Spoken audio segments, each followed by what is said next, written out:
Honestly, akong tanaw manggod,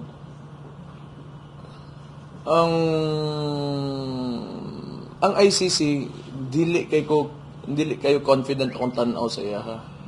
Because ang katong extraordinary rendition nga nahitabo manggod kang PRRD kadto pala manggodaan kuan na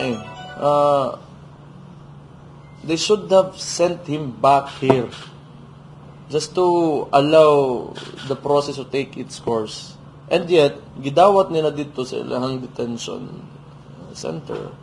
So, I have this suspicion nga ang ICC is a political tool. Kay, it was in a kanang layman's term, technically it was kidnapping that transpired dito sa Villamor Air Base.